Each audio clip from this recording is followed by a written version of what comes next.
What's up, Podfiends? I am clipping the shit out of my microphone. What's going on, guys? It's your boy, WillProduces. As always, joined by Clan Dad, PerkFGC, and our first ever return guest. It is the man, the myth, the legend, Sean Bartley, back once again to bless our eardrums. I thought you said burst eardrums, and I was like, He's here to fair. burst them or bless them. I guess I it mean, depends on how your day's fair play. going. Bless, burst, sometimes they're one and the same thing. Guys, we are the Caffeinds. If you guys are not familiar with us, we are a Caffeinds clan. We're a Destiny 2 clan that is primarily bonded together, similar to the caffeine molecule. Real fast, guys, before we get into it, it is tradition on the show to cheers a caffeinated beverage. So let's do that. The toasty. What are you Cheers. drinking, Will? What do you got, Sean? I see you with the mug. Yeah, well, I mean, Will's got Monster. Big Kyle energy today, you know. I got some coffee I roasted myself. This is a blend of Guatemala and Brazil, medium roast, really good. Beautiful. Not usually what I drink at night, but it was what I grabbed to brew up before tonight. So what I got. Hey, You love to see it. you do. Yeah, I guess I have fallen on hard times as a caffeine. I've been trying to reset my caffeine tolerance because your boy likes to indulge in pre-workout on the daily, and I realized it wasn't affecting me as much.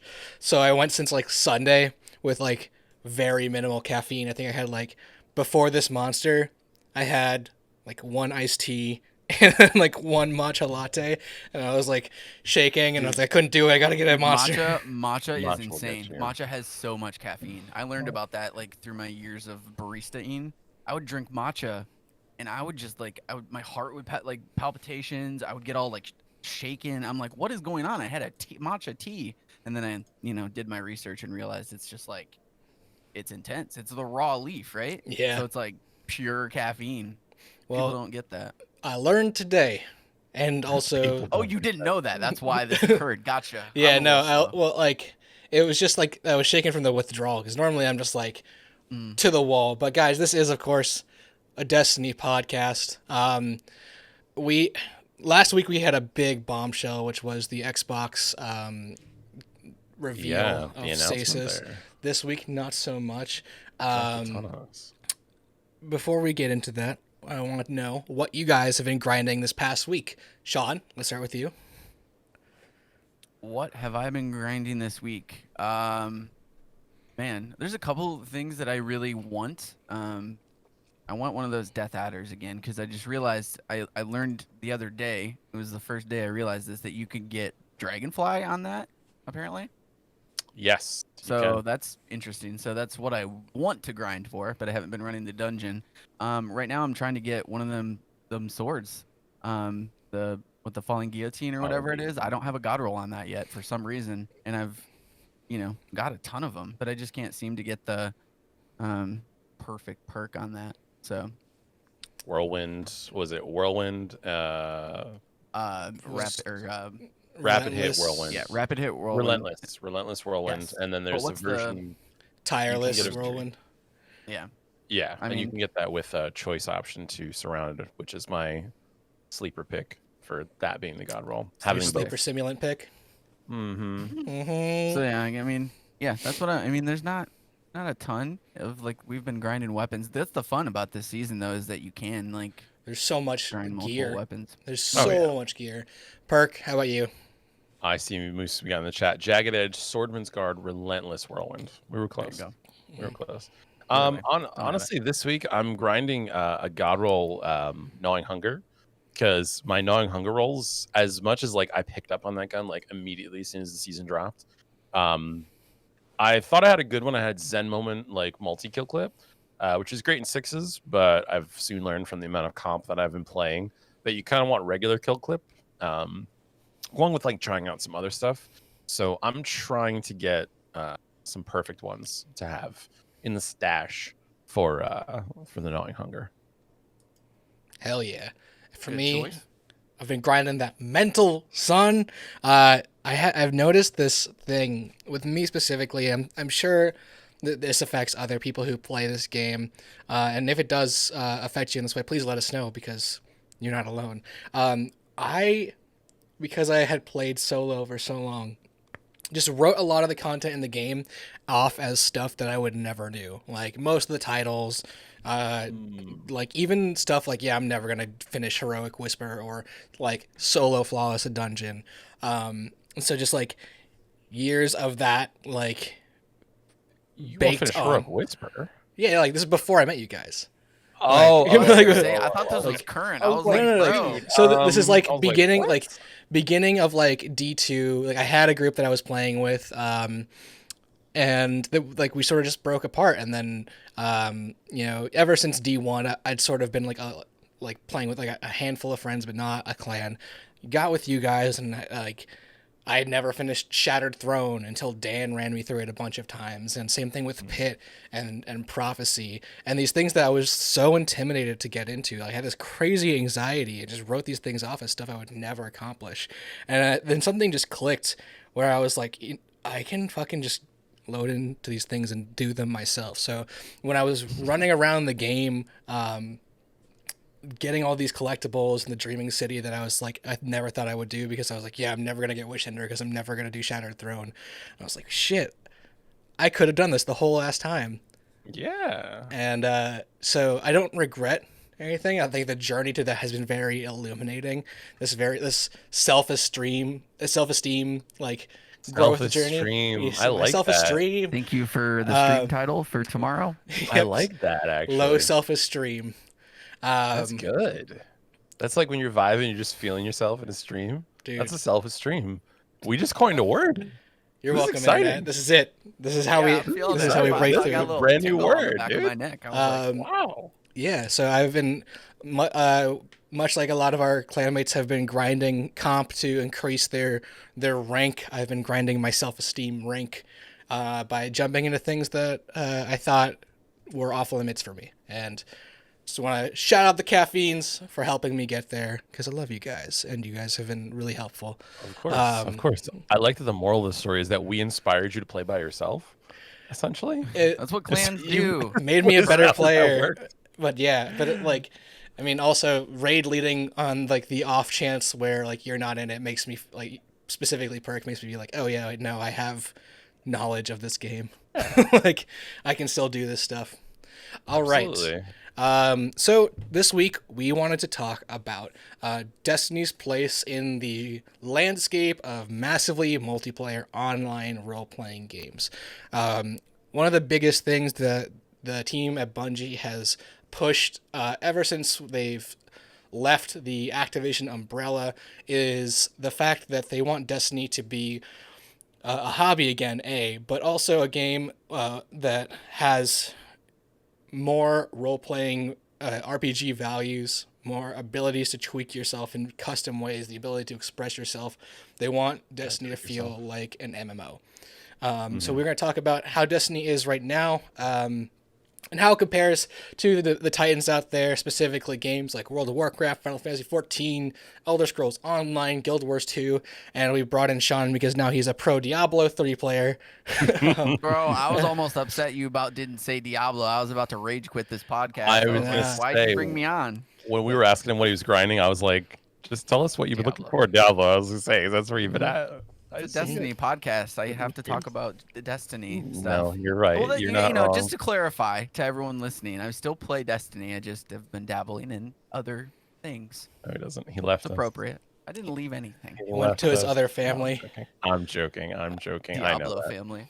We always have like that's the running joke is that like Destiny is like the core of our like clan, like it's the center, the spine of it, if you will, like the main tentpole. And we definitely get into some stuff, which is actually honestly, I think that information is perfect. Sean, you and I were talking about that, about kind of seeing stuff in Diablo and the loot system and stuff like that, and kind of like it gave me the idea for this week's podcast, which is going over the stuff that's different that we think we can bring in to Destiny, or just at least fantasize about how cool it would be, and maybe spark some ideas out there.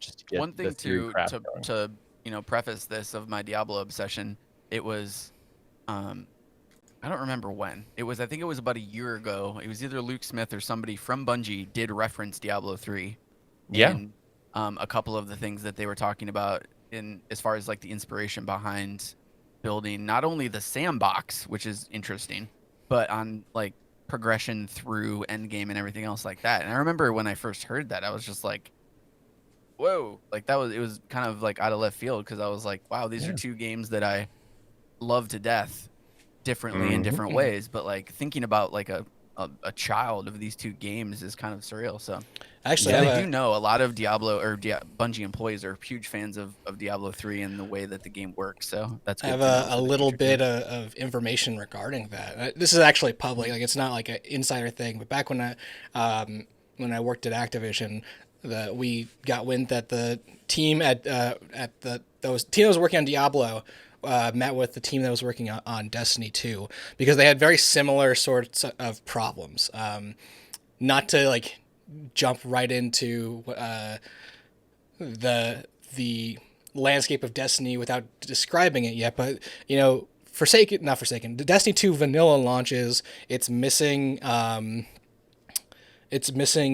a lot of content that people expected from Rise of Iron. It's heavily monetized, and it's sort of in exactly the same position that Diablo 3 was on launch. Remember, Diablo 3 on launch had the real money auction house. It had like server crashes that were like terrible, and it had no PvP. It was tough. Still doesn't have PvP. Everything. Server crashes, auction house. So there's actually like a Kotaku article that you can find where it shows that like Bungie went to the Diablo devs and were like, okay, so we're about to launch Forsaken. How did you guys basically relaunch Diablo 3 for Reaper of Souls and fix and course correct the lifespan of your game? And it kind of showed like Forsaken is a huge moment in D2. Like we had just had Warmind, Warmind. Warmind. Warmind. And Forsaken is the 2018 fall expansion. Yeah, so we had just gotten through a year of vanilla, and then Curse of Osiris and Warmind. Things were not in a great place, and then Forsaken drops this huge amount of content. You know, people had a rough patch with the story. Forsaken story is great. Loot system way better. The weapon systems changed. There was a lot of change that you can see, like they had taken to heart what the Diablo team had said. So it was nice seeing that Bungie was committed to fixing Destiny into what they wanted to be, even at that beginning level. Sure. Yeah. I think, like with anything, honestly, I mean, it's hard to even for me remember like what life was like going on and stuff around when Warcraft launched. But I think any game that's going live, you know, in this past couple of years is going to have its own bumps. And I hate giving that universal kind of just, hey, you know, do whatever, as long as it's not absolute hot garbage at launch, you know, people continue to play it. Destiny had a really interesting launch because I think it was, at the moment, it was the biggest launch of a new game IP like in history or since a certain thing. Don't quote me exactly on what it was, but I know that it was at the time, Destiny being a brand new IP was tremendous from like a launch standpoint of just a AAA title. On top of that, it was really like, I know we quote and we talk about games that have kind of done what Destiny did, which was basically Borderlands up to this point.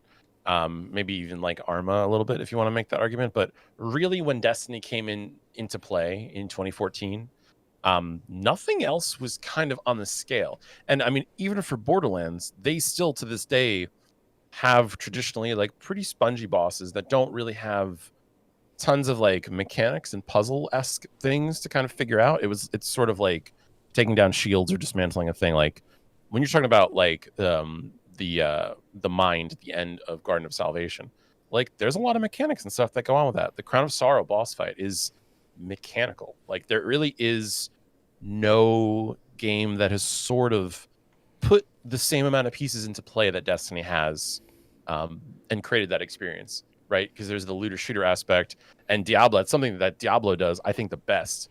And I'm looking forward to hearing Sean's take on it, being that he's been into it recently. But when I look at like the loot aspect of Destiny, I see a lot of that Diablo kind of reference in there.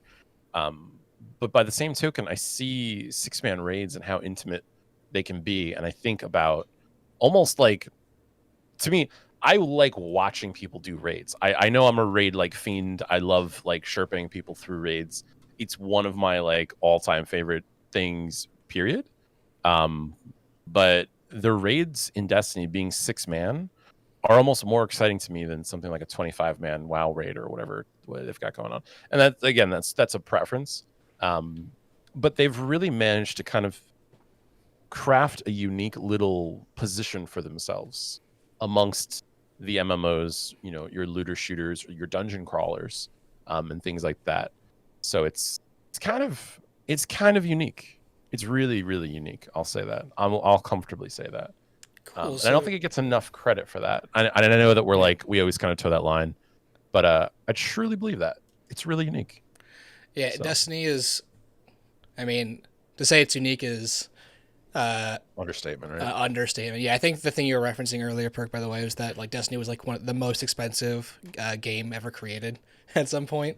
Like Destiny 1 was like crazy amounts of millions of dollars, like $150 million, something like that. Yeah. Like it was Marvel movie level or something like that, which is crazy. And it sucks that like we had the peer into its development cycle that we did and how like rough it was. But let's get into sort of the nitty gritty of Destiny as a system compared to other MMOs. We're gonna start with leveling. What I want to do here is sort of talk about how Destiny works, and then we're going to like bounce it off of different games. So Perk, let's jump with like the leveling system. Starting at level 1, how does Destiny work? For those of you who don't know and who are watching a Destiny podcast and not sure how the leveling system works, I'm here for you. Really, really briefly, because I just explained this to another friend who just started playing after kind of coming over from Warcraft.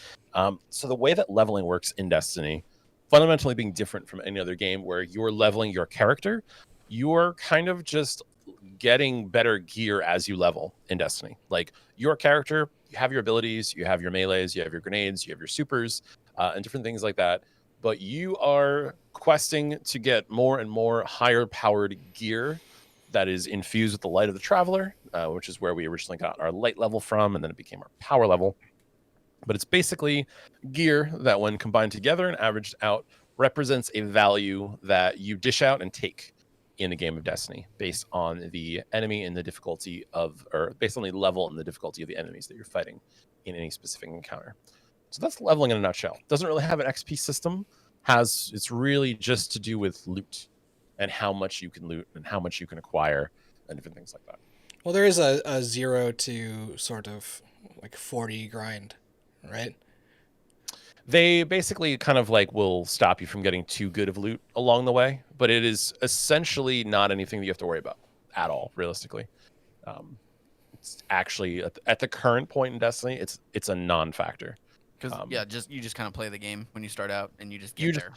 You just play it, and the benchmark that you'll get, like say for example, if you're playing currently in July of 2020, the level that you're kind of benchmarking at is like 1030, because you'll be able to jump, I think, to 750, and I think the gear system, the way that it is now for new light players, your gear will start maybe at 750 and then go up into like the 900s, and kind of like 1,000 is almost like your first soft hurdle.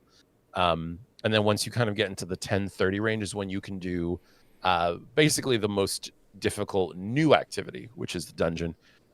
Technically, if you want to go in that direction, you need to be 1075 to actually launch every activity, with 1075 being the Master Nightfalls. So just the example on there. But most of my friends that have started playing, I'm like, yeah, 1030 is kind of where you want to get so that we can jump into the Prophecy Dungeon, as well as doing any raid that's available and stuff right now.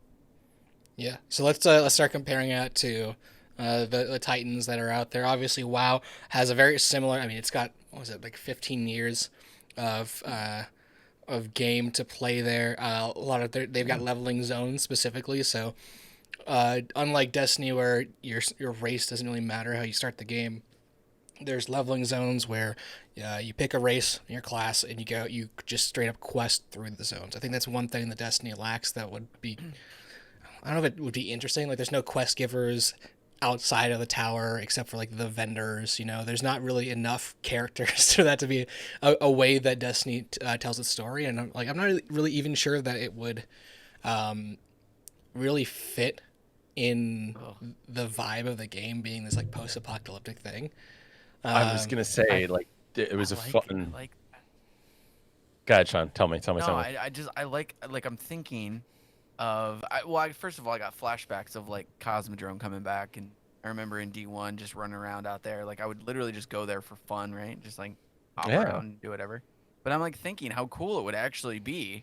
I mean, you kind of have like your planet people, right? You have like Asher and like these people that are at the planets, and you can like pick up bounties. But it would be really cool to be able to just like run around on a planet and like pick up quests from like different people and then complete them. And I mean, like in a way, if you really like want to like channel it and like kind of imagine it a little bit, you kind of are like you're going to these NPCs on the planets and getting bounties and doing them, right? Like kind right, but of it's like questing. one person. Like, are we really to believe the only person in the EDZ is Devram and like whatever guardians the game decides to put us with?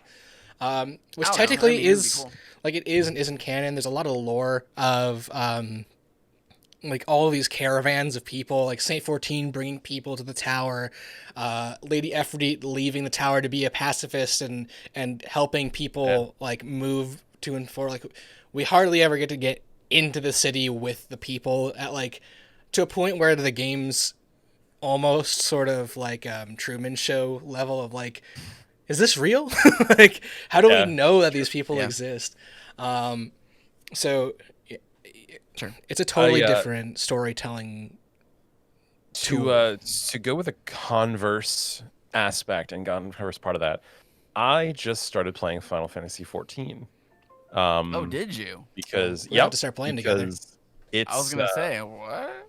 It's free. There's a free month. And like my original pitch to you guys when I was talking about playing ESO a lot a couple months back before the most recent season of Destiny started. The kind of like alt but popular MMOs that you kind of see like on the charts, like I'm actually looking over at most played MMOs. So you've got World of Warcraft. I think this is good to kind of reference to, right, for our own things. So active World of Warcraft players, 2.5 million right now. That's so crazy. Old school RuneScape, 1.8 million. Final Fantasy 14 is at 1.5 million. WoW Classics at 1.3. Destiny 2 is behind that at 1.03. Really? Yep. And then ESO is below that at 600,000. And then it goes down from there with regular RuneScape, Black Desert Online, MapleStory, Guild Wars, EVE Online, Roblox, Star Wars Old Republic, Phantasy Star, et cetera, et cetera, et cetera. So this isn't like a specific MMO list. This is just like a list of the list by concurrently. This is actually MMOs. This is an MMO list. Did you say Roblox? Roblox is, I guess they consider it an online world. I don't know why Roblox is. I mean, it's like real to me. Multiplayer game. It's real to me. On MMO. Like, I mean, Minecraft's not in there, right? Our kids play Roblox, and I'm like, MMO? Yeah, no, question mark. They're making pizzas for their friends, and I mean, yeah. I guess it also depends like what you consider to have those MMO aspects, but that's crazy. Yeah, crazy numbers. Yeah, I mean, Destiny kind of rounding out the top, being there is only a game that was started to be tracked by MMO like sites within like I'd say the past year or so, when it's really kind of kicked into gear after that whole Bungie announcement where they're like, "Hey, this is an MMO," Right. So I guess it's kind of peaked that, which to me is really, really, really interesting, just in terms of seeing the amount of players playing that stuff. Like Destiny has a lot of sticking power, and we talk often about how World of Warcraft, like there was always a thought, like when I talked to friends that played WoW a lot, it was kind of like, you done playing that? And it's like, nah, you always play it. And like that concept was just like foreign to me. I was like, all right, like I get it. Like I've made a WoW character on friends' computers and stuff in the past. Having like LAN party weekends and stuff where you try it out and get to experience it.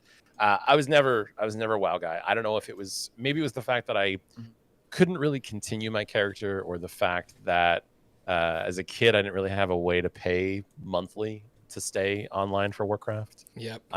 It just never kind of grabbed me. And I guess by the time that I was working and stuff, there was other games. I got really into Halo and different stuff like that. I never played WoW either.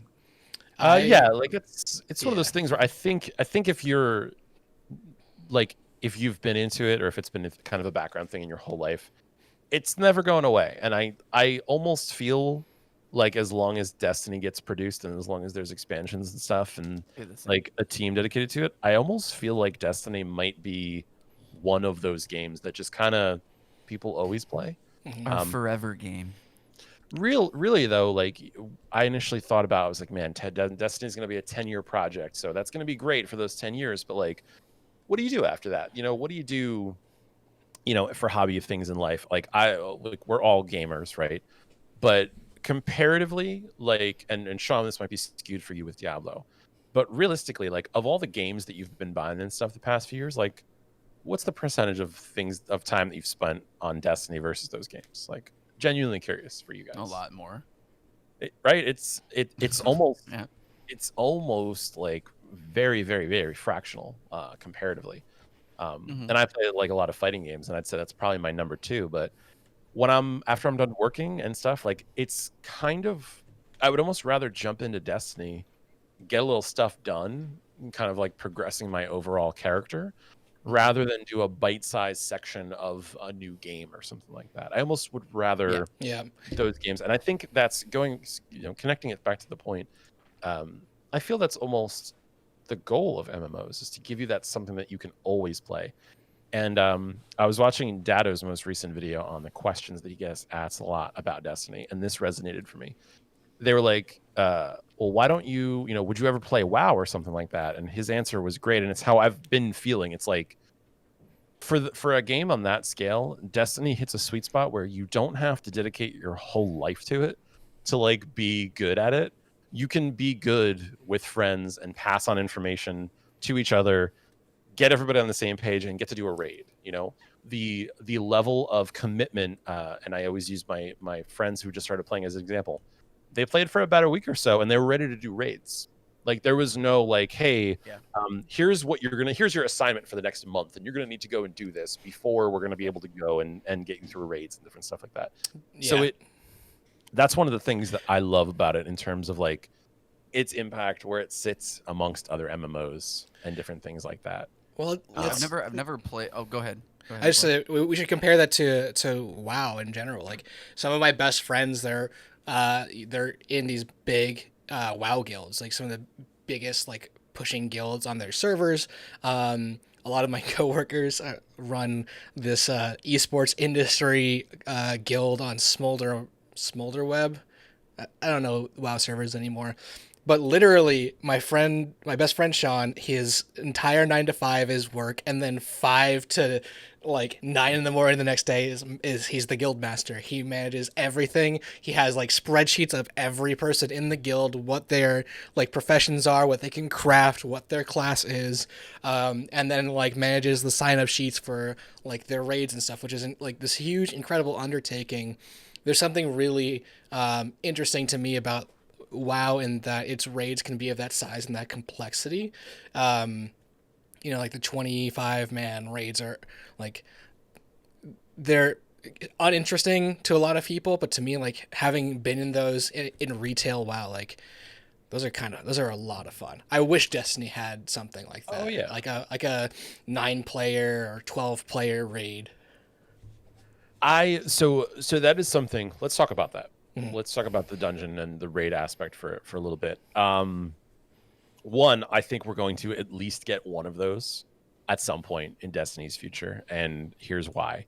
Bungie built the game kind of around like a 3-man aspect, or potentially up to a 6-man aspect, which is why 6v6 feels better than 4v4 in Crucible and things like that. It just has a scalability in that 3 multiple that I think is kind of notable, and it's something that Bungie's always kind of stuck with, for Destiny at least. With in the future, I think the best thing that they could do, and what they've been doing, is something like Escalation Protocol and the Blind Well in Forsaken. Escalation Protocol was the first experiment with it, where it was a public event. that was so large that while needing to have basic mechanics to execute, like stand in the plates, shoot the crystals, kill the dudes, or kill the things that the guy's shield drops, shoot the man, they needed to be simple mechanics so that pubs can do them, and anyone that was in like the public, the world that you were in on Mars. So that's a 9-man. The well, I believe, is also 9. If What I'm not about mistaken. Court of Oryx? Court of Oryx, I think. What's the max for Court of Oryx? 9. Was it 9 as well? Mhm. Okay, so then I'm mistaken on this. So Court of Oryx is the first experience that we've had like that in Destiny. I think that was on last gen too. Yeah, I think that's been them trying to figure out a way to make like 9-player or 12-player activities like fun and doable, without making it so overly complex that you have to have people just frivolously standing in a certain place to like do a certain thing or different stuff. So it's gonna be interesting the way that Destiny will do that. Do it, John. Go. I guess I disagree in a certain respect. I think that I can see Destiny having specific new activities that involve more people, and I don't know if that's exactly what you were saying or specifically a raid. I think this is me. I'm not like a hardcore raid player. I've slowly became like enjoy them more now since I've been in the clan and everyone's helped out and stuff. They're still not my favorite content in the game, and that's just a personal opinion. But coming like for me, I think the mechanics in the Destiny raids compared to mechanics in other games that I've seen are far more complex than some of the other games for certain people. I think that once you start increasing the number of people in the raids, it's going to either hurt the integrity of the mechanics of the raid, because then they're going to have to be less mechanically driven. I feel like the more people that you introduce into a full raid activity like that, if you want to keep the high level of skill, and like looking at like Garden of Salvation, for example, like to me those are some of the most like mechanically perfect, like you have to do things perfectly or everything falls apart. I feel like every time you introduce more people to the mix, so if you had 9 or 12 people, if like I said, referring to like the integrity of the difficulty of the raid, I think that the raid difficulty and mechanic difficulty would have to go down for the player base for that like event to go up. I'm with you on that. I think that's why we've seen like Escalation Protocol and stuff like that have like easier mechanics. Like you can't exactly like I think back to like the actual final boss with Oryx, like with getting the ogre spawned, getting them dropped, getting the bombs in the right place, double bubbling like in the middle between those two pillars, having the Titan team like manage those ogres, having a runner go around and kind of like spiral up, get the orb, get to do the thing, and then proc it, pop the bombs, do the thing, and then DPS Oryx in the chest to like break him after he does his his whole stomp mechanic and everything like that. So I would really be willing to try something that almost felt on the scale of challenge like a dungeon. Because if you look at Shattered Throne, and if you look at Pit, you look at the Prophecy Dungeon, their mechanics aren't like insane. Like the hardest thing in Prophecy is like stand in the light or the dark, shoot the man, pick up motes, bank them, pop it, next phase. Handling these challenges in like a cool little environment and stuff like that. But I think like what's the mechanic for Pit? Get the ball, stand in the thing, grab it, slam them, DPS. Fight the hive wizards with a sword. Like each of them has a different way that you fight them with the relic sword. Stuff that's not really that difficult. But I could see something that would just require 9 guardians, or just basically a raid plus, like a raid and an extra set. I've got a question for both of you. Sure. Have you guys raided in any other MMO? Raid, no. I've watched a lot of content and raid content for other MMOs, but not. The only other MMO is Final Fantasy that I've raided in, and like dungeoned and everything else. Yeah, so I guess that's my only comparison to that would be Final Fantasy. So coming from like a WoW raid perspective, like I see more man raids as being like the reason why you have more people in there to begin with is because you have that sort of class role system that Destiny doesn't have. you know, That too. the tank, Big piece. healer, DPS. So a lot of the slots that are being taken up in those raids in the end game are actually just DPS. You have 2 tanks in WoW, and you've got like a set of healers depending on how much DPS you want to get out.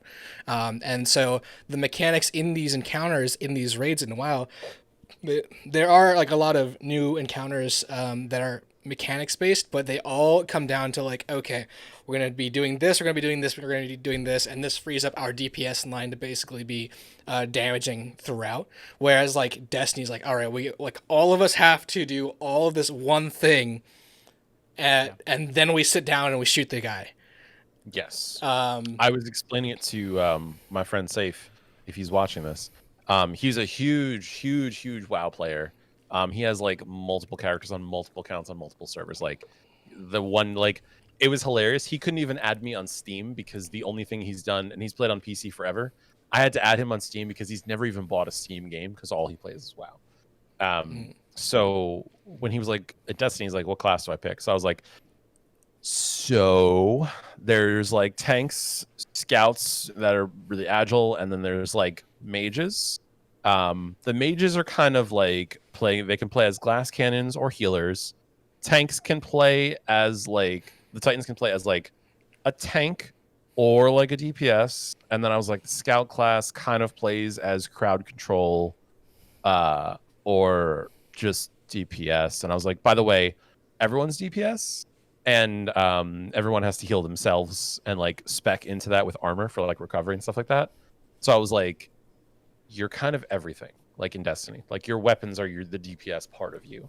Your character's spec is how you will deal with certain things. Which leads me to my other point. I kind of wish that if in a raid situation, there was a mechanic that almost required a certain class to do. Like let's say you have your 5-man fire team, clearing ads and kind of holding down a plate or something like that. Then there's been things like, go grab the relic or go jump into this ball or something like that. I almost kind of wish that to go off on like that solo quest and pull the sword from the stone, if you will, that it required something like a bubble that a Titan would need to do, or just something that would require a certain spec of character or like a very specific build out of different characters to do. I don't know. It's just something that I've always kind of been wanting to feel like, like the most that I've felt of that is when we would double bubble on either Crota or against Oryx. Like you felt like you needed that character. You would need a hunter to go and tether all of the taken thrall that were going to be coming out. Like else you would be overrun.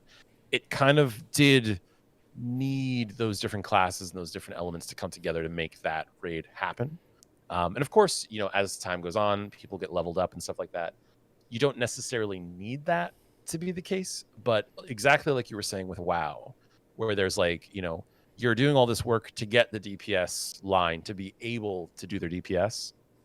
I think the DPS role works well in Destiny. I just think they could do something that would take more from one of the other classes to kind of do like, hey, like for this thing, you really need to be a hunter to do it, or you need to be a warlock because of X, Y, and Z. They can almost kind of build a section of a raid with a class in mind. You know what I mean? So I think like a challenge that only that class could take. I think the reason why that works well in WoW is because like different roles and thus the classes that can fill those roles have different like abilities. For example, like tanks deal with damage mitigation and like taunt control, like aggro control. Mm-hmm.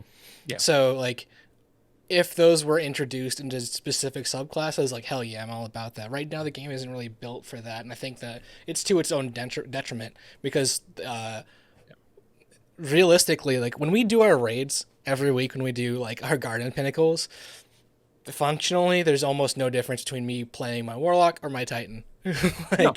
Realistically, yeah, like which sucks. I would love it to be a little bit more separate. Yeah, we're doing the clan is helping out tonight with some friends. We're doing another garden run, and I was just thinking about it, and I was just like, all right, I was like, I'm probably gonna take my warlock through this because it's kind of my second character.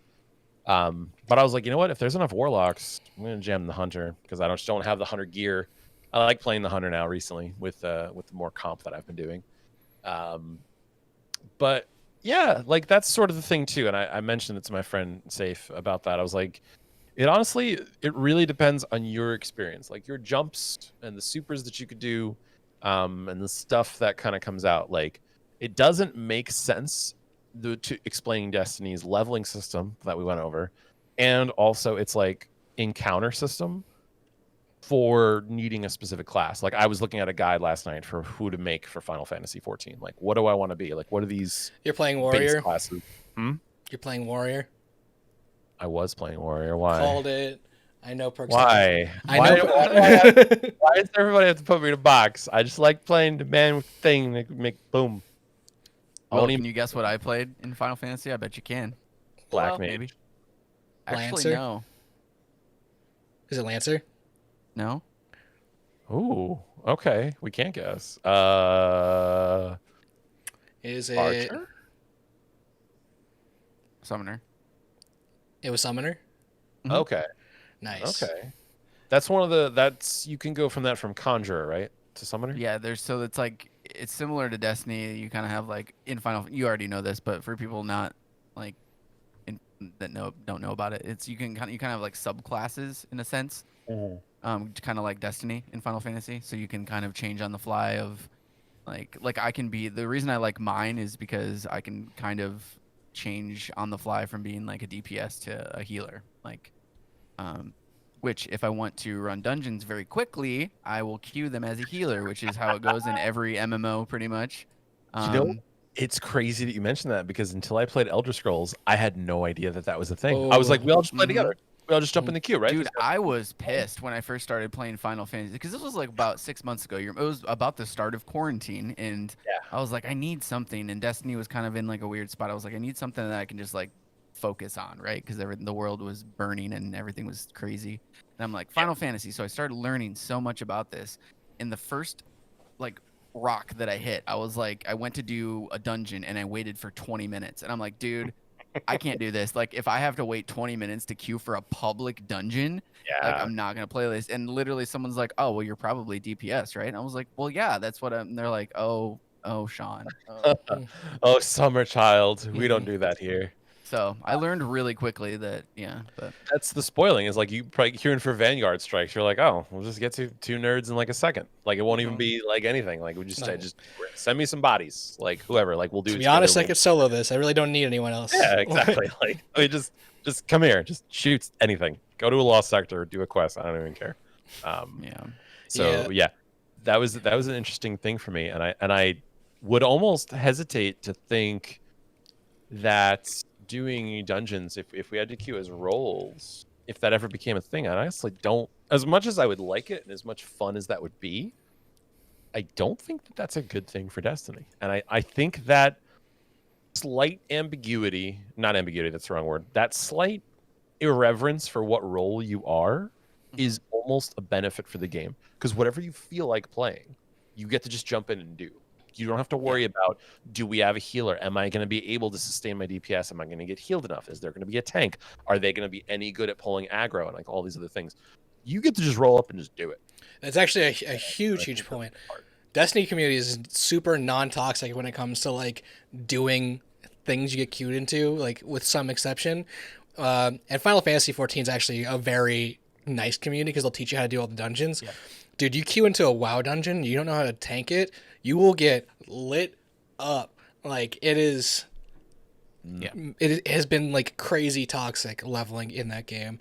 Final Fantasy was the best experience, well, one of the best experiences I've ever had in a new game with their community. Like, you just load into the dungeon, and people will straight up ask, like, hey, is anyone doing this for the first time? And I was like, yeah. Like, I didn't know if they were going to be like, well, you're trash. It was like, no. They're like, all right, come with me. I'm going to walk you through how you do this and where everything is. And I'm just like, okay, sweet. Thanks, man. And then it was like the next one. It was the same thing. Like, hey, if anyone's new, follow me. It's like, okay. Like, it's pretty cool. Meanwhile, cut to Will getting yelled at by friends and shaking horribly in the corner. Yeah, dude. I used to run, there's a thing called Mythic Keys, which is this system that honestly Destiny would super benefit from having. I've talked about before on the show. Mythic dungeons are the highest level dungeons. They increase by level. So like a Mythic 1 is easier than a Mythic 2. And every time you complete one you have a time limit. Every time you can complete one, you get a key that gives you like a different dungeon with different like modifiers, and it gets harder. And the gear that you get from beating it gets better and better and better, up to like a relatively large gear cap. And people just push these keys to go as high as they possibly can. And I remember queuing for keys with my best friend Sean, who runs that WoW guild, and I legit had to like take a break from WoW and take a break from like talking to my best friend because of the toxicity. Like, dude, you don't know how to do this boss. You don't know how to stand in like this area versus that area. Like, you fucking suck. And the worst part is, well, not really worst, but WoW has these add-ons and tools that track your DPS, which is something that we've always wanted for Destiny, because like you only see that when you die. But it also gives these numbers don't really tell the full stories of an encounter. They don't tell the full stories of dungeons. So it creates this weird system of like, I am better than you because I did X amount of numbers, when you could be like padding your stats or. Will, why did you only do this amount of DPS? You're trash at this dungeon. Yeah. I can't believe you've only done this. I can't believe you've only done this. Right? Like that's sort of a thing too. And like there is a little bit of that in Destiny, but I don't think its toxicity is anywhere at the level. I'm recalling a garden run that we did with some friends that are in their own clan that I've personally played with since the D1 days. They were a lot of friendliness between our clans. But I was running a strategy with Garden of Salvation with them, and I noticed that they had an entirely different like way of going about doing DPS and even getting the DPS. And I was kind of curious. I was like, what's the deal? Like, why do you guys do this way? And it was for 2 encounters. It was for the Harpy, or like the mid boss, and then the final boss. And their answer was, you guys just do it so much faster that you can get to a phase before X amount of things and mechanics will happen, that with the group that they normally run with, like they're kind of like their casual parts of their clan, they need extra time to get like either the moats banked or to get, the tethers built and stuff like that. So they go about an entirely different strategy built around it, just because of either the DPS that they can put out or what. Like all of their bosses usually go into the enrage part. And like we really never ever do, just because we're always trying to like min-max that DPS. So that's something to think about too, where I would love to see the numbers live without wiping, but just because we can kind of do some tests for things. But that's always been the thing in Destiny, where instead of working on, like, you don't necessarily have a rotation. I would say probably like this most recent dungeon boss has the most close thing to quote unquote like an MMO rotation. When you're going into the prophecy dungeon, like you pop 2 shots of anarchy, you throw your grenade out, you start mountain topping, you dodge the rift that they're throwing at you, reload, take out the hobgoblins, reload, boss teleports, next 2 shots of anarchy, mountaintop, grenade, reload, get a chance to get the snipers and stuff. So that kind of felt almost like rotation like to me, in terms of that. But like that's really never a thing, because it's essentially Destiny kind of forces you to front load the work. One of my friends that just started playing, I was just like, it was like day 2 for him. He's like, I kind of like this game. It's pretty good. I'm a little confused, but like, it's good. I was like, yeah, cool. Let's go do Whisper. And let's go do 0 Hour. So we got him those 2 guns, just because my explanation was, hey, you're going to have to pump these guns up. Like the leveling system is such that you can get good stuff now, and it's valid, which is one thing I hate about a lot of other MMOs. You might get something that has good stats, but you're like, it's trash. Don't worry about it for now. You're going to get another one later. And I'm like, okay. That's okay. I'm like, okay. But this lets you kind of get that ownership. You're like, ooh, this is my gun. This is my Whisper. This is my Outbreak, or whatever that gun may be. But you get a chance to just be like, hey, leveling up and getting something that's a high level that's trash. Like, I couldn't even tell you. Oh, I think it was the stupid bow from Garden was my first 1060 kinetic weapon. And I was stoked for it. The roll was trash. I hate that bow. I don't give a shit. But I was like, yes, this is going right in my mountaintop. Like, it's beautiful. Like, I got the fuel for the gun that already did the thing that I wanted. More fire. Fuel. It just doesn't want it, didn't have the thing, which is like that's unique, because normally, like, for example, in Elder Scrolls, I'm working on just leveling up crafting so that I can have 6 attribute slots unlocked per piece of gear, so that I can go to a specific forge on a specific part of the map and build a set that is unique to that forge, and then start going and leveling with that gear set. So it handles things differently, but I think it handles them in their own way. What do you guys think? So this is the question that I'm going to with this. How would you guys revise the loot to make it more interesting, and to go with kind of something that Luke Smith sort of mentioned offhand in the Dr. Lupo question and answer section? How would you make blue gear and other rarities of gear more valuable? And feel free to break the hard and fast leveling system that Destiny has. Tell me your thoughts on how you would do that. Either of you can go first. I'll let I know Sean. I put you on the spot with a hard question. I've been waiting a whole hour. Can I finally jump into a thought from Diablo? All right, here goes. Yes, bring it. So the way that Diablo does gear is by far my favorite in pretty much any video game I've ever played, right? Because it gives you it does give you pretty much an unlimited sense of grind and customization with each piece of gear. So it's kind of the same for like the grays and the blues. Is very similar to Destiny. I mean, you use that gear essentially when leveling, but Diablo's gotten to the point, pretty much to the point now where you're not really leveling anymore. Maybe you're leveling one character, but then you have a friend that can just like boost you up to level 70, right? So Destiny, like we talked about earlier, is getting to the point where the main 1 to whatever 40 is it 1 to 40 grind or whatever of your level doesn't really make much difference unless you're progressing through story. So same with Diablo, like you get to level 70 and then the game begins, right? Once you do that, like every piece of gear has a unique stat roll to it that can basically synergize with a build that you're looking for. So they have the legendary gear, they have the set pieces, which set pieces are obviously the foundations of your builds, which I would love to see in Destiny, and we saw in Division 2, which I was super cool about. They got set pieces and they would all synergize together to create specific builds and stuff like that too.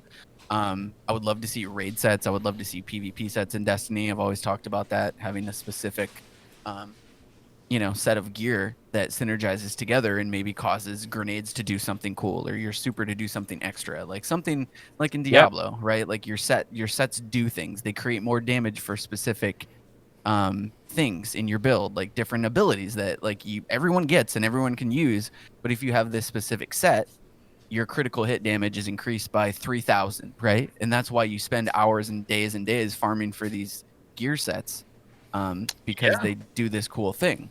Now in Diablo, what I love about it is you get a legendary. Now imagine in Destiny you get a gnawing hunger, right? You like it, it's pretty cool. But imagine if there was a machine that you could take that gnawing hunger and throw it into and re-roll the entire gun and get unique stat perks for that thing. On top of that, you also have the ability to possibly get a higher level of a legendary, right? So in Diablo, they have regular legendaries, they have ancient legendaries, and then they have a thing called a primal ancient legendary. So there's 3 different levels of legendaries that you can get. Obviously, increasing in those 3 things is better, right? So primal ancients are like a 1% drop rate. The drop rate is so low, right? Even like a bunch of top streamers and YouTubers get 40, 50 of them a season, and they play every day for 12 hours, right? So they're super rare, but some people that push the high leaderboards are farming for these high tier legendary items. How cool would that be in Destiny to have a gnawing hunger that you can get on a different level, and each time you get a gnawing hunger, it could possibly be that better version? And I think that masterworking is kind of like that, but let's all be like real with each other. Masterworking doesn't really do anything, right? It gives you orbs of light maybe, and a little bit better of a perk, maybe some better handling or reload speed or whatever. It's very incidental, yeah. But what if it was more, right? What if you got a gnawing, like an ancient legendary of a a gnawing hunger that was even better than the one before. Obviously, we have PvP in Destiny, and imagine going up against someone that has the third level legendary gnawing hunger. It's not going to be as Yeah. good as the bottom one, and I can already hear the bickering. Yeah. But like, it's fun because every single time I relate to anyone that's played Diablo, I look at the rifts are kind of like strikes, right? And they're just like higher level. But like, I can go into Diablo and run rifts or greater rifts at a higher level, which are similar to like the Nightfalls and the Grandmasters and stuff. And I can run them all day long for no reason other than the fact that I might get a legendary that has a better stat roll or a set piece that has a better stat roll than the one that I have. And the grind never ends. You're always looking to improve your build on a daily basis. And even if you can tick those numbers of your DPS up a little, or, your toughness up a little bit, you're like, cool. You log off for the day and you're like, great success. Like, I did something. Some days in Destiny I'll log in, and if I'm not like trying to complete like a specific quest or like, whatever, I'm just like, cool, I played Destiny today. Like, like it was cool, but I didn't feel rewarded deeply for my time. So I don't know. Here's a random thought to kind of bite onto what you're saying. How would you feel if, like, you were saying that there's like those 1% like rarity versions?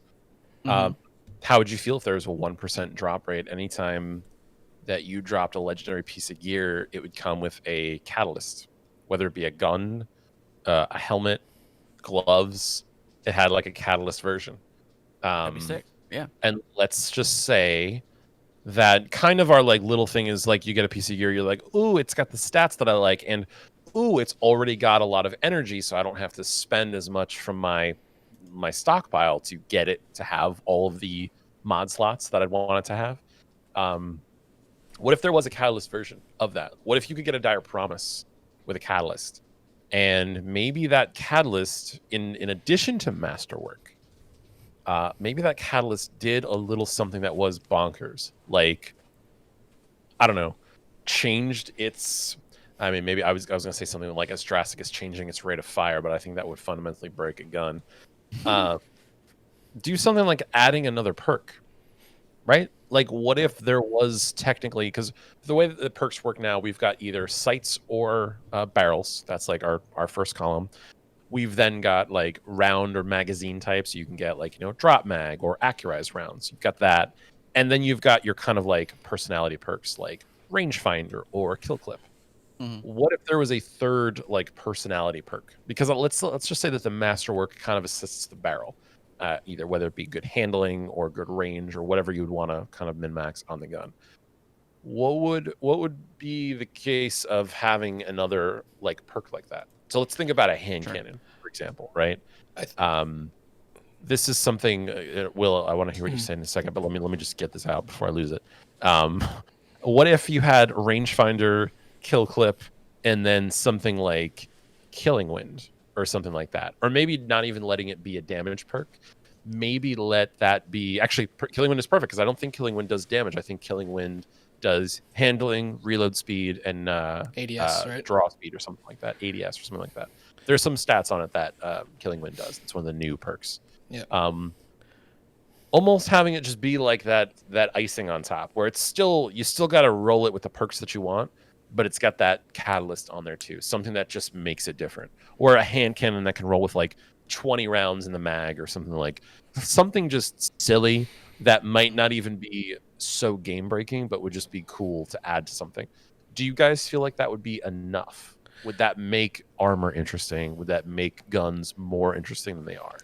By itself, I don't think so. I think my idea for this additional sort of tiers of legendaries or tiers of exotics is like, what if you for every level into like these tiers of legendary that it drops, you get an extra perk slot that is only active in either PvE or PvP, something specifically designed for the weapon. That way you don't really have to rebalance it for PvP.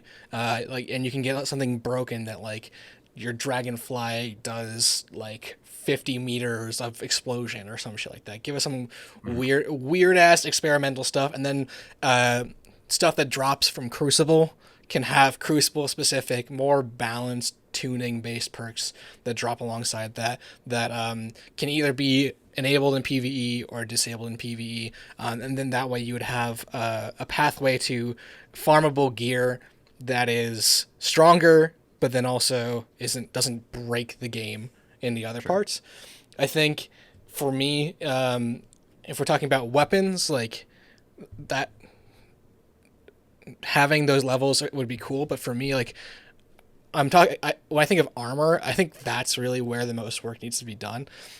Obviously, gear sets are the right way to go with this. Like, what I would love to see is if every exotic had like a set bonus with specific like gear pieces, and then you could unlock like an exotic catalyst or something like that, something that gives us just a broken ass armor effect. Like in Diablo one season, I played I think either a barbarian or is it the paladin? What's the Crusader. armor, the Crusader, that just had like a belt that created meteors that I would just run through a room, and these meteors would just circle around me, and I had to click. I literally was just moving around, like, and shit was dying around me.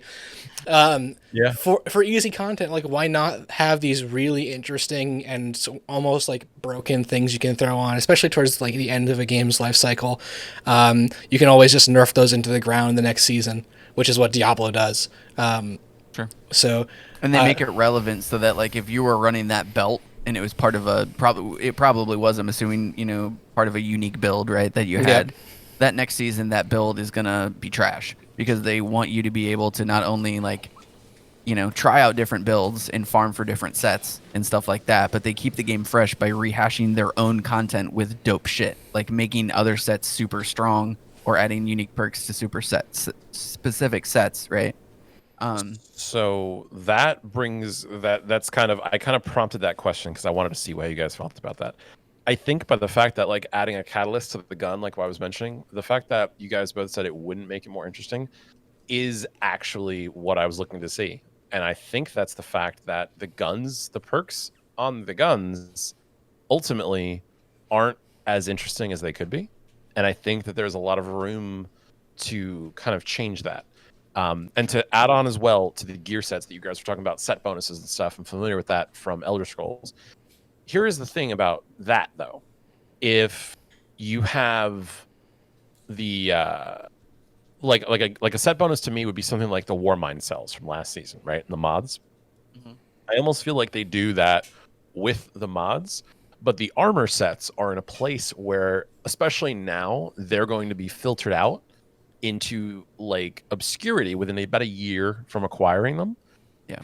We don't really need armor 3.0. We need a clarification on what their goal with armor is. Because if it's min-maxing the ability to use certain weapons, that's great. And then put also mods in. I would just like every gear set that I acquire, especially going into this new transmog world that we're kind of expecting to see what's going to become of that. There's already a mess with armor in Destiny. We've talked about this at length, so I don't want to dive into it. But we should be able to just slot a mod if a gear set takes that mod.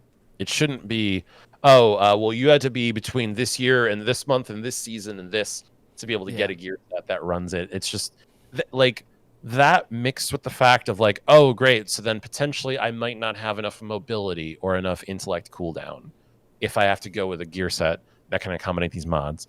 Yeah. And then you end up with like what I have, which is like a vault full of just gear that I'm like, maybe this is going to be good for the set that I'll want to build at a certain point, like in the future. But like ultimately, because of that like decision paralysis thing, I end up using none of it.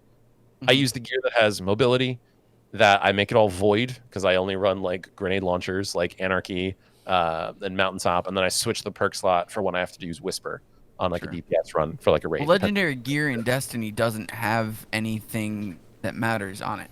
Yeah, like, I would agree. Legendaries don't either, which is weird to me. Like, yeah, I think an idea of, like you said, like a specific catalyst or something, but I think legendaries need something unique about them. And I know, like, oh god, we already spend all this time like making unique pieces and stuff. We have to add, each legendary gets a specific thing that it does too, kind of like an exotic, but just not as powerful. Like, no, probably not going to happen. So we can dream, but armor, like the reason Diablo works so well is because legendary armor has a perk on it that says it does this to help this, or it does this to increase damage with this. Destiny, the mod system is trash, in my opinion. It was before, they reworked it, and they just made it way too complicated and pointless, because even at the end of the day, I'll say it, like, even if you're pushing like end game Destiny PvE content, like I can go in with a unmodded up like highlight character and I'm probably going to be Gucci. Like I can get a little bit of like resilience and survivability, or like a little bit more of this, but like, is it game changing? No, you don't have to like sit in a group of 6 before a raid and like make sure necessarily everyone's like fully spec'd into this and fully spec'd into, do you have this mod on? Do you have that mod on? Like you can, and I know we min max a little bit, but it's like, you don't. You know, the only time I agree, the only time that actually matters is Grandmaster Nightfalls. So like you're and specifically for day 1 raids. Yes. Yeah. Yeah, but how many people like I'm not to be like, how many people are day 1 raiding like going for worlds first? It's always like, it's always less than 1%. Like it it's not a lot. It's 100% not the main demographic of the game, and like you have to accept that, but it's also the most vocal like portion of of the game. Hear it on Reddit and you hear it on Twitter, and the last point that I have about this before we can move on a little bit is that I just am frustrated, and I don't understand why. Like we saw a little bit like with when you get raid sets, right? And I know I'm like rehashing this, but like from King's Fall or from any of these other raids where like the gear did have certain things on the gear that was like, you'll do more damage to a knight if you have this on, or you do more vex damage, and like we see it, right? And it's like, oh buddy, you're almost there. Like you're almost there. Like you have this idea where it's like this set does it, but it's like if you have the boots on, it still works, even if you don't have any of the other gear on. Like I want specific like dope things that happen when you're wearing a full set of Garden of Salvation raid gear. Like if you're wearing that gear and you have 2 pieces or all pieces, you get a perk for having 2 or 3 pieces. So that means like when you're grinding the gear and you're trying to get all the pieces, you still get like a specific perk. It's like Diablo again, of course, but like if you have the chest piece and the helmet, you're still getting benefit from wearing those 2 pieces. And then when you get the full set, you're like a dope raid Sherpa that has this awesome ability that can help your team through the raid. Like before we get into what Berk's saying, we basically I was gonna say the thing. Hold on. Well, I'm sorry. The thing that works, the place that existed in, was why is Will laughing at me? Sorry, keep going. I'm sorry. The thing that works is the Reckoning, in Gambit. Those are the gear sets. Yeah, they did it. But no one actually did it. They did it, and then exactly nobody cared. Like I feel like we've said this like 50 billion times on this podcast. I haven't talked about the loot cave yet. It's fine. It's fine. Yeah, we didn't get to the loot cave. Hey, how did you discover the loot cave? Basically, what I'm saying is, by the end of the Deepstone Crypt raid, when I get the entire set, I want to walk into the Sepix Prime Strike and just have Sepix Prime pop like a giant fucking blueberry. Yeah. And exactly. 100%. 100%. Yeah, you defeated a raid. Like this is pinnacle end game content. Like if I don't like, I want to walk out of that completing it and being like, yeah, I'm gonna mess shit up now. Look at me. Like actually, okay. Here's a question for you guys. If the gear set's full set bonus was Grunt birthday party on dreg kills, on dreg headshots, would you still grind that? Of course. Yeah, no, I no life that. Why wouldn't I? Of course. So I don't even showing how gullible we are. No, so I'm saying like I'm saying set bonuses don't even have to have like actual effects on the game that are non-cosmetic. I'm saying like, but preferably have them be super awesome. Yeah. Right? You know what? Yeah. Go ahead. What if you like? I'm just sorry. I don't want to talk anymore. I want to. This is my last point on this. Is like, if I'm going into like the Garden of Salvation raid, I'm thinking like specific areas of the raid or whatever, specific encounters. Like on the last encounter, what if it's so simple as if like you know how you have to shoot the arms or his spots on his thing. I'm professional raider, as you can tell. Shoulder and knee. But like, what if you do? Yeah, but what if you do like? And I know it's not a problem for people that raid all the time. But what if you like have something on a piece of gear that's like you do 10 times more damage to those spots when you shoot it? So like when you're helping people through the raid, you can just be like, ping, ping, ping, done, cool, awesome, we did it because I have this piece of gear that lets me do that. You know, like. Are people going to get upset that like people are going to be able to complete the raid easier if they have the like? No, that's like you get through the raid. It's supposed to be hard to complete it for the first time, and then once you complete it more and you start getting the gear out of it, it makes it more satisfying to go in and blow the shit out of things because you know what you're doing, obviously, and you're just trying to farm the gear at that point, and you're trying to help your friends through it for the first time, probably, or maybe. So that's kind of what I feel about front loading the gear. Yeah. I'm sorry, Will. No, I think that like those perks are basically what we have in the raid perks, and the very easy way to implement that is just give each piece of raid gear an extra mod slot and make those raid gear pieces fit only there for that raid, and they cost 0 energy. So you can still do your builds or whatever, but you have that added like bonus reward of like this gear can have an extra perk only in this raid. That's why like didn't they do that for like Leviathan in like the beginning? They have, but they weren't like, you know, like good enough to where people actually utilized it, right? Yeah. No, literally the only place that it actually that set bonus and stuff actually takes place and feels worth it is in Gambit. They got it. Yeah. Got it and right. That's why like they're so close on so many things, and like I love Bungie to death, but like they sniff and then they run. You know, it's like. They sniff and it doesn't smell good to them, but everyone else is sitting there staring at it like, ooh, is that a turd or what is that? You know, like it's amusing to other people, but to them it's like we tried this awesome new thing and everyone's just staring at it. Well, they're staring at it because they want it to move, right? They want it to do something more. I think do something with it. Yeah, the problem with Gambit sets is that it came along in Season of the Drifter, and like and it's a Gambit set. It's Gambit set when it preceded Season of Opulence, and they didn't iterate on it because people were like shitting on Reckoning for a whole season, right? Like they want to distance themselves. It's understandable why they didn't do that. It's just upsetting. You know, it's unfortunate.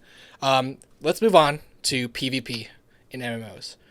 Okay. Always a hotly contested thing. Literally in every MMO, there is a divide between the PvE players and the PvP players, and there's an even further divide between the PvP players and the professional esports players. I know this firsthand because your boy used to cast Guild Wars 2 back in the day, and no one really gave a shit about structured 5v5 PvP. And it, like, for every minute thing that the PvP scene got, whether it was finally implementing an observer client 9 months into the game, or it was like tiny armor sets, there was always someone on the PvE side that would be like, why didn't they use that time to make more PvE rewards, stuff like that. Of course. And I think that what's encouraging, I guess, is that Destiny kind of has that too.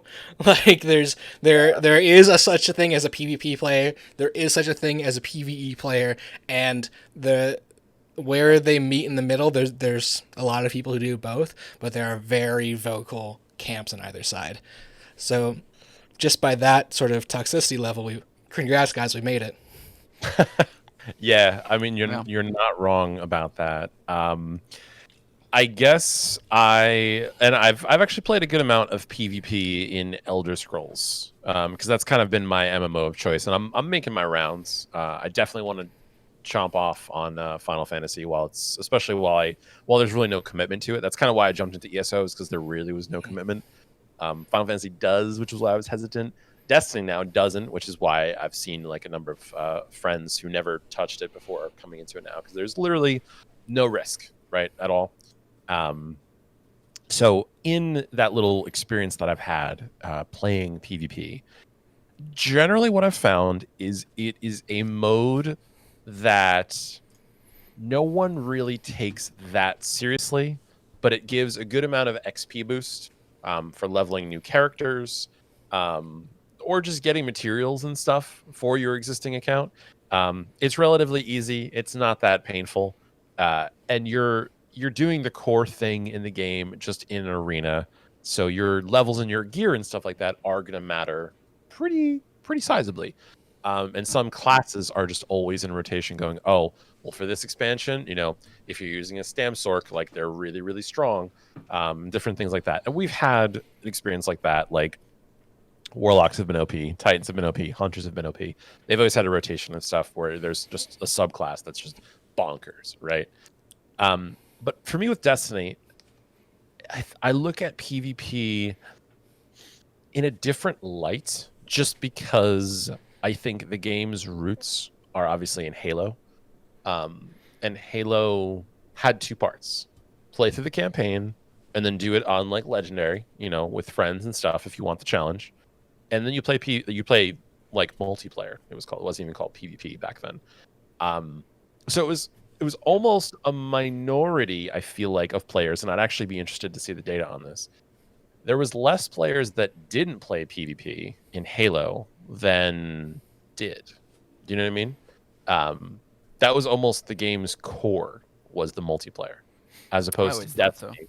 As opposed to Destiny, where it's kind of it's taken on a thing where there is a sweaty and really fun PvP community to it.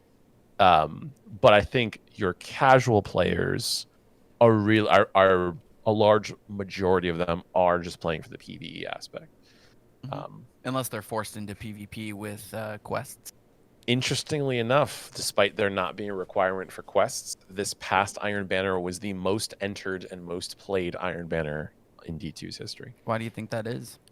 I think the fact that something that I've been crying about forever, which is the game's very shitty tick rate, is compensated for by the fact that 600 RPM auto rifles are very forgiving and simultaneously compete and are not outcompeted or outcompete the other meta weapons like hand cannons, pulse rifles, snipers, things like that. Mm-hmm.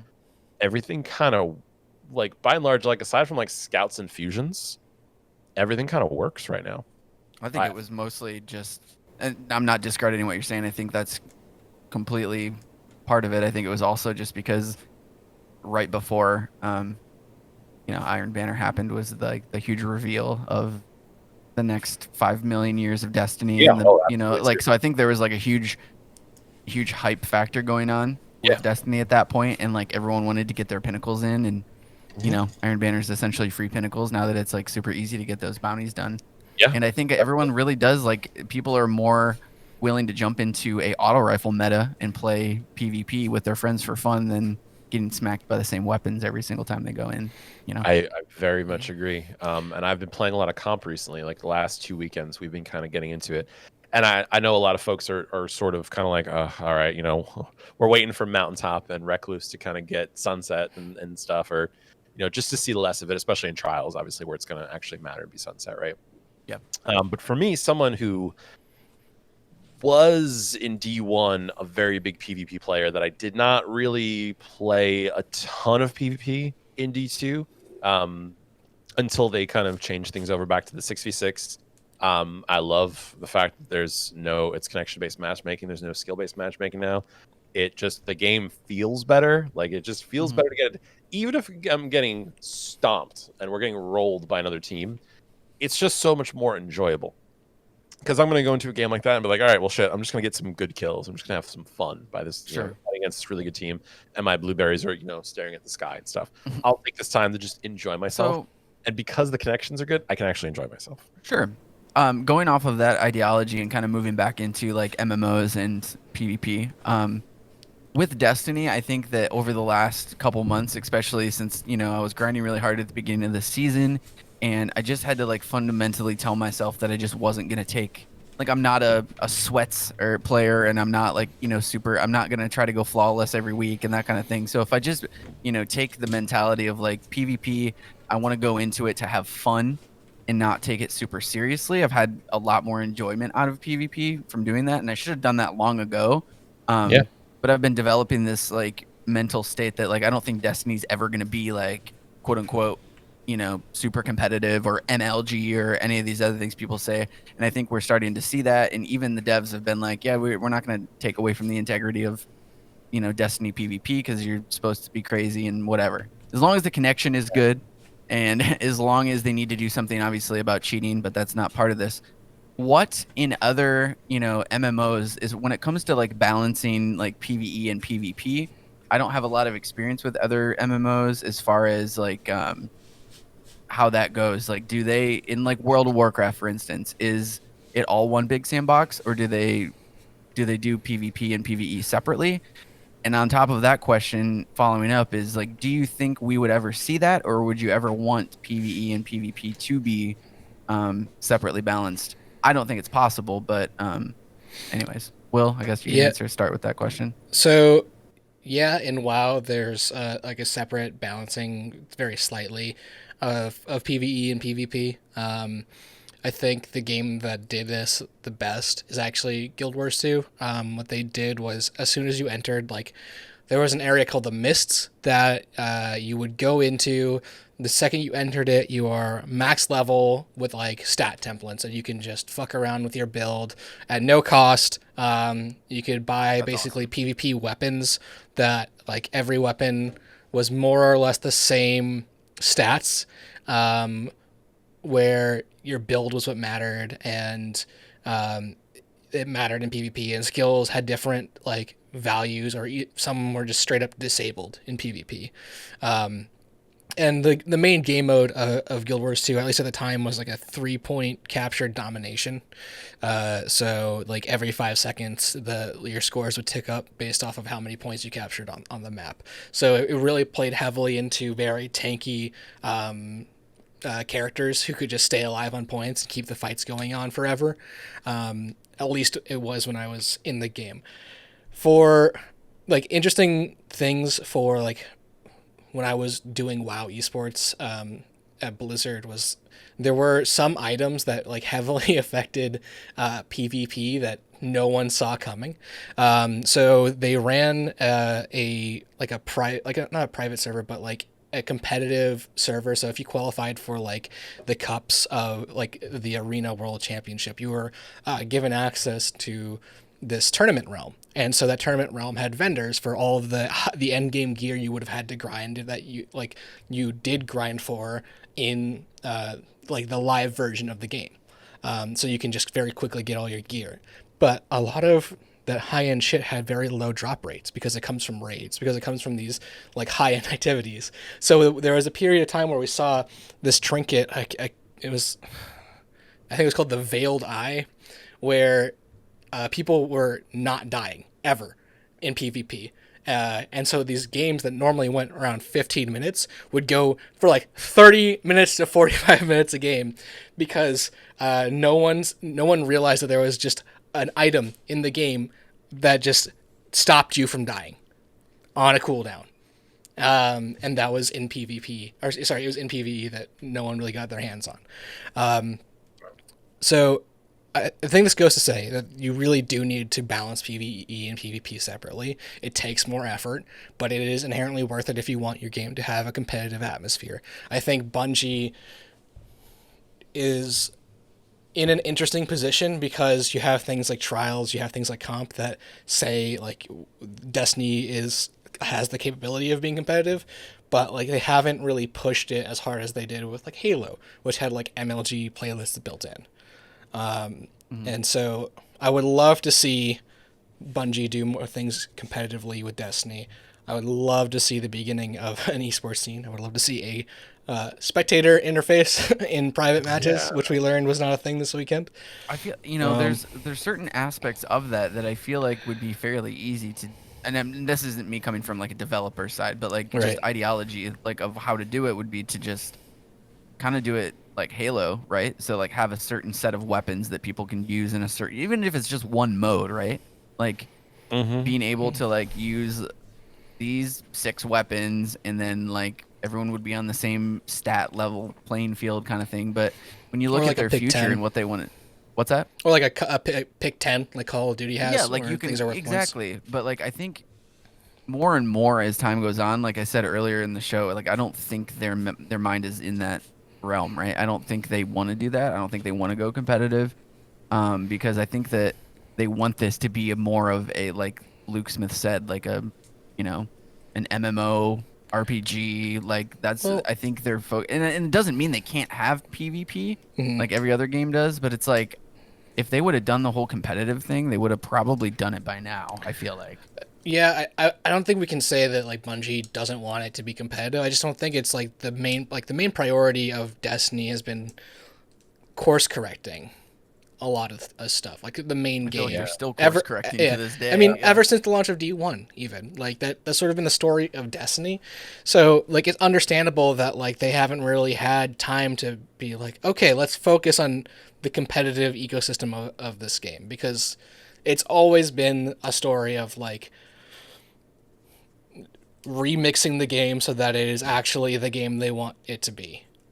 And And I don't think we're there yet. And I think once we get to the point where they feel like they're creating the game that they dreamed of creating, then we might see that opportunity pop up in the future. I think so too. I think that there's still some work to be done. I think they're kind of constantly trying to push it into the way that they want it to go, while also taking a chance to experiment on things. I would love to see Crucible Labs be brought back with something outrageous, right? So we're already seeing that they're going to be doing some tweaks to the engine, insofar as letting it go cross console family, PlayStation 4 to PlayStation 5, Xbox 420 to Xbox 69, whatever have you. For versions. Call it the correct version. It's Xbox Blaze it. Xbox Blaze it to Xbox 420X. Xbox the size of a computer. So whatever versions they're going to be able to do, I think we're going to see that new subclass. The fact that we're going to have more, I think we're going to have more polygons to play with. Realistically, if we're going to be using stasis to create walls and ledges and stuff to stand on, yeah, that's I can imagine that. And whole different world. Yeah, I imagine it's going to run like shit on the old consoles, but they're going to let you play it, and give you a reason to buy the new one. But I also believe that eventually, if we're going to get to cross play, that we're going to see an engine upgrade to a place. And I'd like to use this is my tangent on Crucible Labs. I'd like to see Crucible Labs do something like, hey, you're loading into a Trials card. Guess what? You're playing Anomaly this week, and guess what? We're giving you guns. You make your loadouts. So this is a time to min-max your refresh, your cooldowns, your mobility, and things like that. You're going to be running with a shotgun and a pulse rifle this weekend. All of you. Yes. There's no snipers this weekend. This is shotguns and pulse rifles. So build up your handling, do your cooldowns, whatever you want, but you're getting literally a white gun that we've put perks on and mods on. So you're all going in with the same thing. No one's your RPG aspect and job this weekend is which class you want to play, which super and which neutral game do you think benefit using those weapons, and if you want to play with your handling and your reload speed and stuff like that, go nuts on that. Love it. That's kind of like what Will was describing with WoW. It's like kind of a similar dealio, right? Guild Wars 2, but yeah. Or Guild Wars 2. I'm sorry. Yeah, but it was like I like that a lot. Yeah. Right, like that. I think that would be fun to try, at least to try. And but Perk, I spent so many hours grinding for this weapon. Why can't I use it in PvP? Well, Timmy, because we said so. Go and play quick play. You're never gonna not see mountaintop in quick play. I mean, with everybody, hell, our clanmates are still just getting it, and the gun's great. Like, it's an absolute garbage can to get bopped by one, especially when you don't see it coming. But like if it's not in rotation and if it's not like in the current living PvP ecosystem, it doesn't matter, because look, a perfect example is going in and playing comp. Saw a lot of mountaintop, saw a lot of revoker, but not all rampant over the place. I wasn't seeing it every game. Like there was a lot of stuff mixed in, because ultimately that's the kind of the training ground. Playing comp is for glory, for points, but it's also a little bit loose, a little bit of place to try stuff. Trials is your end game. Everybody in there has masterworked everything. You're seeing revokers and mountaintops on every character, or perfectly rolled dire promises or spare rations and stuff like that. Like you're seeing the tip top of the meta when it comes to trials. But I think there's a lot of fun to be had in kind of like what you guys were all talking about with the MLG stuff. Is just like rolling that in and be like, hey, let's do a literally the same way VE had it, like Prestige Spire of Stars. Yo, you're doing a sidearm and an auto rifle this weekend. Go nuts. Good luck. That would I think be it'd be Yeah, wild. what's the map this week for trials, and what guns are we using, kind of thing. Just- Yeah. instead of like, oh, who got the master world rolled version of this and who farmed this, it's just gun skill, and mastery of your character and how your character plays and their abilities and stuff like that. I think that would be more of a true show of skill than anything else. And I like, you get to keep the RPG elements. You get to have things that might be busted that won't make their way into that mode, or it doesn't matter, or maybe it does. Or just like the Prometheus lens weekend in Crucible, they were like, hey, this weekend, this shit's going to be bonkers. You're going to get an auto rifle and you fire it. You're like, oh shit, this is Hard Light 2.0. Let's go. Right. And you realize that that's what you're doing. You're playing some crazy toxic thing, but it's just alive in that weekend and it doesn't matter elsewhere. That reminds me a lot of the Prometheus lens and Lord of Wolves weeks. Yeah, and it was kind of cool that they give you a reward essentially for surviving that week, but embrace it, I get that. So I have one question before we wrap this up. What would you say? What MMO, to your knowledge, is Destiny the most like or most unlike? I'll give you the out. Oh man. I mean, I think it's most unlike something. I see it being more like Elder Scrolls than I would see it being like World of Warcraft or Final Fantasy. Final Fantasy is the only one that I have a lot more experience in than Destiny, if we're comparing MMOs. And I mean, it's a completely different gameplay experience for me as a player. Final Fantasy is very slow paced. Go here, quest here, do this, and even the dungeons are kind of like stand here, cast, run over here, cast, and less mechanically driven and that kind of thing. I don't know what it would be closest to out of the ones that we've talked about tonight. I guess would be more like Elder Scrolls, right? Because Elder Scrolls, from the time that even I got to play with it, wasn't a ton, but it was more like action MMO kind of. So you're more rolling around, like, using abilities, but dodging and rolling and getting into the right area and that kind of thing. You're not just like standing in one place, like tanking a bunch of damage while you're just like firing like lasers at people. Yeah, I mean, closest thing to Destiny would be more action MMO. So Elder Scrolls, wouldn't you agree? 100%. That's what I was going to go with. Elder Scrolls basically just drops you off and they're like, hey, go do something. And you're like, what? They're like, yeah, just go do it. Both of my friends that just started playing Destiny, I'm like, all right, come here. We're gonna go to get you the red war quest, because this is gonna kind of handhold you a little bit. I get, like we were talking about, there's no starting area. Funny that you mentioned that. When I was playing Final Fantasy last night, I was stuck in the starting area and I was like, I just want to go do whatever I want. Why is this game forcing me to be in this area? I want to go just try to kill something. The MSQ is pretty harsh in Final Fantasy. They're like, you must do this quest now or you cannot proceed. God, they are so rigid with it. It took me so long to like even hype myself up to do the main story quest, because it's reading. It was like reading a book. I was like, what the fuck? It takes so long. Yeah. Did not realize Once how much you get reading through it, though, I promise the game opens up, but it is a struggle. No spoilers. Yeah. There is a story beat where, like, even if you're not paying attention to who's who, you walk in and then all of a sudden the whole world is like flipped upside down, and then all of a sudden, like, I was straight up invested. Like, yeah, it's probably that point when they basically reinvented the wheel for Final Fantasy 14, right? Probably. Oh no, you actually can't play anything before they reinvented the wheel. So. Oh, okay. So, like, the whole story of Final Fantasy 14 is that they had this war, and so your character is like has awakened after this war with amnesia, because you had some part to play in that war before, when like Bahamut came down and blew everything the fuck up. And Bahamut coming down and blowing everything the fuck up was the end of Final Fantasy 14 before A Realm Reborn, when they put it offline for a year or so and then came back. Gotcha.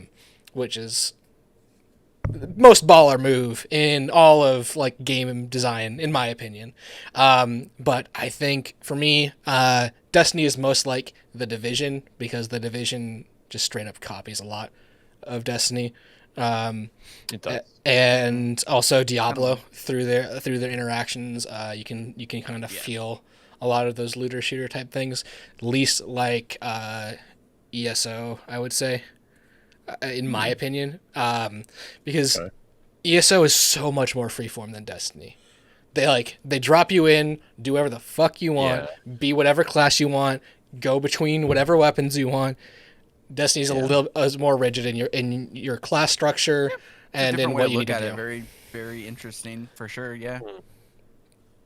Yeah. Yeah. Division is kind of like a love child of like Destiny and Diablo, in my opinion. I always thought that. Yeah, it's definitely Destiny spawned the games as a service thing. Like for like Destiny actually was really, really successful in the games industry, and people wanted to have the retention that Destiny did, despite all of its flaws. We're still here talking about D1 like however many years later, and people tried to capitalize that for sure. I was gonna say, I pulled it up. Destiny did break the record. It was the largest new launched IP at the time. I think until the Division. I think the Division is the thing that kind of tipped it over past D1. I would be surprised. The Division's player base numbers right now, it can't be super high. They're not even tracked on MMO trackers. I mean, like that I'm seeing at least. Yeah. So I don't think a couple of my friends still are always tweeting about it and playing it, so really? I know it's played. Like people still play it. I just don't know what their plans are. I enjoy it from time to time. I have this weird thing about MMOs where I want to jump in and just grind for like nonstop on a new MMO or something I haven't played in forever. And oftentimes I love playing just really fucking bad MMORPGs, like really bad ones, like Star Wars: The Old Republic. I guess we're calling that out. I spent a lot of. It just went free to play, by the way. It's been free to play.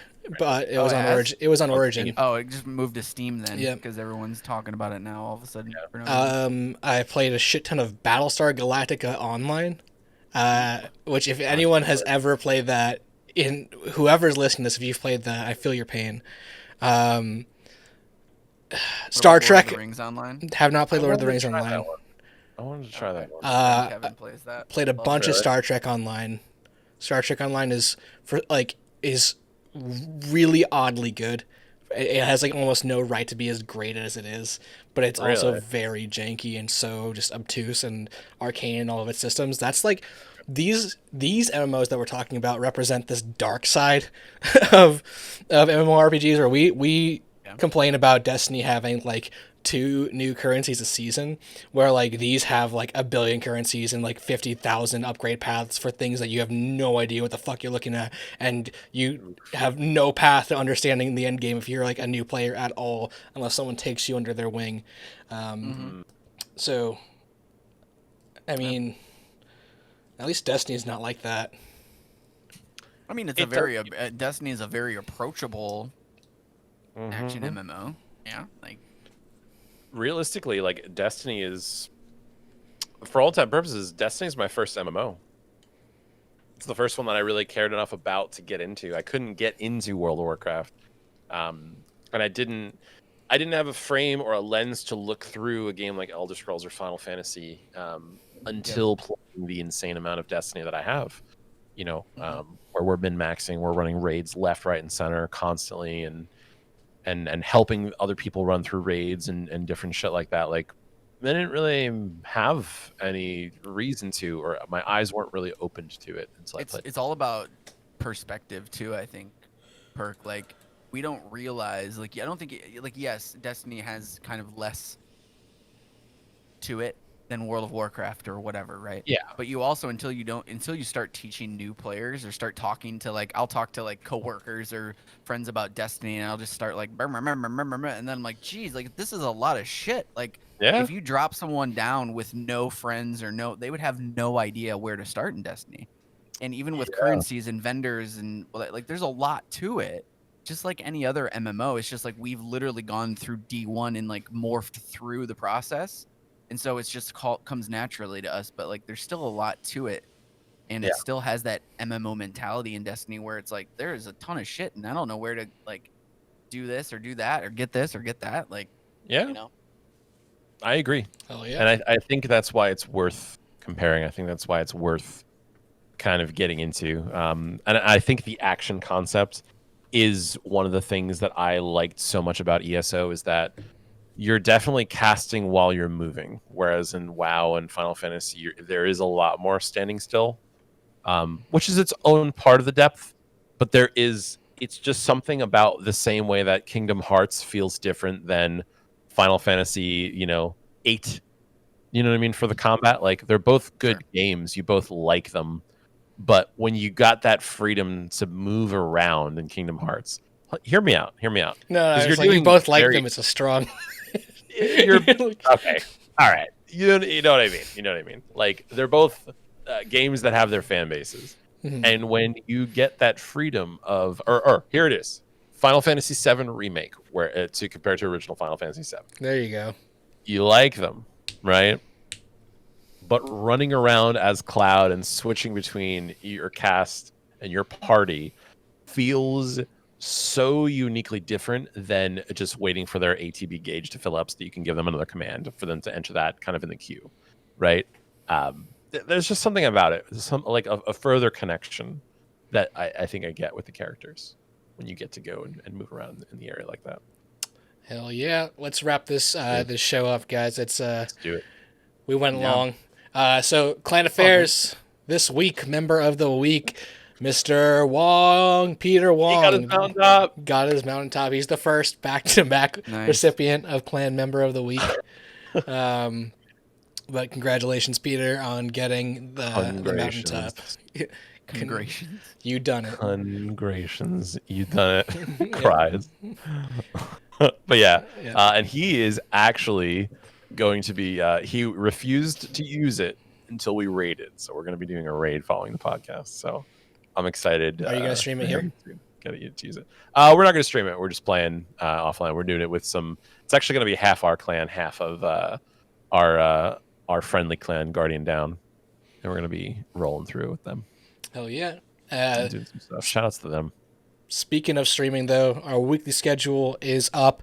The next thing on the stream will be me, Saturday morning, 10 a.m.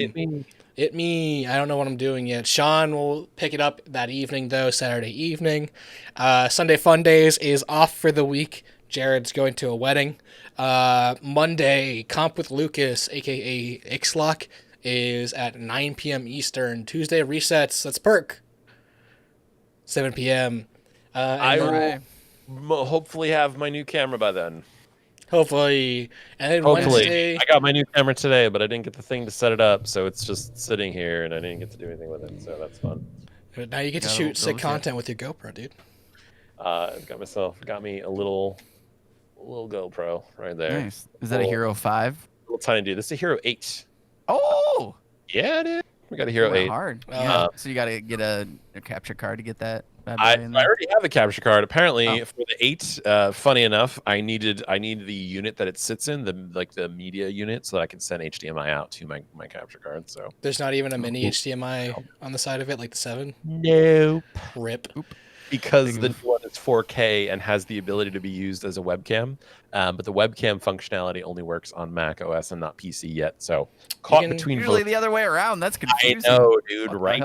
It's weird. So that's where we're at. Oh, so this reminded me, Lucas is out of town Monday, so next Monday is going to be him. I might jump on in his stead, and we might just get some harebrained comp going for fun. Let's play Trials on Monday. Let's do it. Okay, so and then last but not least, Wednesday, Crucible with Moose, aka the Mooseable. Enter the Mooseable Wednesday, 7 p.m. Eastern. If you haven't already, the channel is officially a Twitch affiliate, so hit that sub button if you feel like it. If you haven't heard of this thing called Twitch Prime, it is where you connect your Amazon Prime account. Hold on, let me go to my face. It's where you connect your Amazon Prime account to your Twitch account, and then you do this. Connect them. You do the fusion dance. Yes. And once you get to try your accounts are linked, you can actually support any stream here on Twitch with a free subscription once a month. It does not renew, so it will tell you how to do that. guys, if you used your Twitch Prime sub here, we would really appreciate it. We are nothing without the community, and we love you. If you guys are not going anywhere, we're going to rate a channel. For those of you guys listening on Spotify and YouTube, we'll see you guys next Thursday. This stream has been brought to you by Perk's beanie. Underneath Perk's beanie is another beanie. Stick around. We're going to raid someone in just a second.